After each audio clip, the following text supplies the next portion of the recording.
Clickety clickety clack, splickety splickety splat. That's how it is when these bullets exit the strap. Because it's no secret that dons prefer to let the strap speak. No need for an alley or back streets. Shots might just get popped off where you and your son be. Cause this beef don't stop when the sun gleams. So you and your son be, you're just sundries under the sun's heat.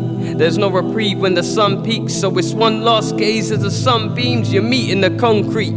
And it's then you realize that the son dreams of a life that his dad's in. And carrying heat never saved his pops from getting off on some cold streets. Now I'll tell you a story. You see, Blake had a son, and for Blake his son was like the air to his lungs. He'd do anything for this child that he loved, even if it meant keeping the strap tucked and then letting it bust. But Blake, he never thought much about being a father. In fact, at first he preferred that Maya didn't even have the baby. She was his side thing, never considered his lady or his wifey. She was just fun for the side things. No commitment was the way that he liked it. But when Maya got pregnant, he knew he had messed up. How could he welcome a baby when he pushed drugs almost daily? Maya didn't care though, said she was having his baby. Told him he could stick around so his son knew who his dad was, but if not, he could just leave and get lost. Blake hated the fuss, but he knew it was time that he manned up. He was into some mad stuff, had beef with some next ops. Even then though, he rode calmly. Never felt like a next youth could harm him. If anything ever kicked off and got manic, then his G's were down to back it. On top of that, he was no one around, the type to smack some clown for having his name in their mouth. True say though, Blake was a boss in the South, so if something had to be done, it was the youngers he was sending them out. Because his reputation, well, it spoke for itself. So Blake could afford to have days where he simply left the gun on the shelf. That was until everything changed. Micah was born and it was like everything Blake cared for didn't matter no more. Soon as he laid eyes on this kid, his heart was in bits, cause Blake never knew what it was like to be whipped. But he knew he'd never felt a love so deep. And Blake, he was prepared to die for this kid, give up everything he'd known for this child of his. So he told Maya he would tie up loose ends and then he was done with the streets. Said he would make one more big money move and then for sure he was through. Maya didn't agree, but Blake promised he had plans for her and his child. And for the first time she knew he saw her as more than a bit on the side, and she had hopes that one day he'd make her his wife.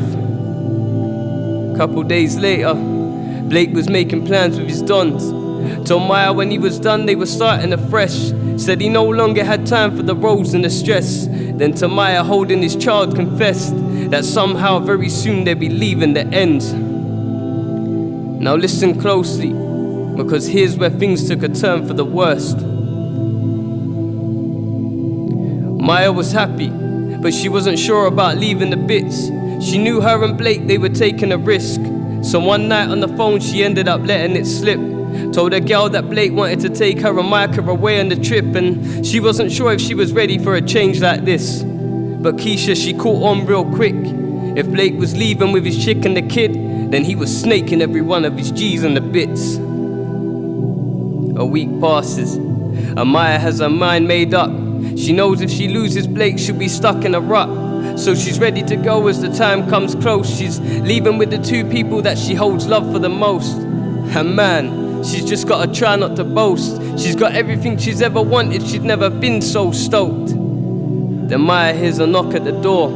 She's been waiting on Blake, he said he'd be back round 4. She makes her way through the kitchen, disappointed that she was ever hesitating before. She's so happy she just wants to hold Blake and give him her love. She's ready to throw her arms around him and give him a hug. She opens the door, but there's no Blake. Instead she's staring two feds in the face. She's panicking now, they must have discovered the drugs in the place, and they were there to take Blake and the cuffs away. But one pipes up and starts saying he's sorry. Maya's confused and she's starting to worry. He asks who she is to this man called Blake. She says she's the mother of his child and asks if everything's okay. So this fed, he proceeds to exclaim further he's sorry, and that he and his colleague, they were there to tell her that they'd discovered Blake with bullet wounds in his body.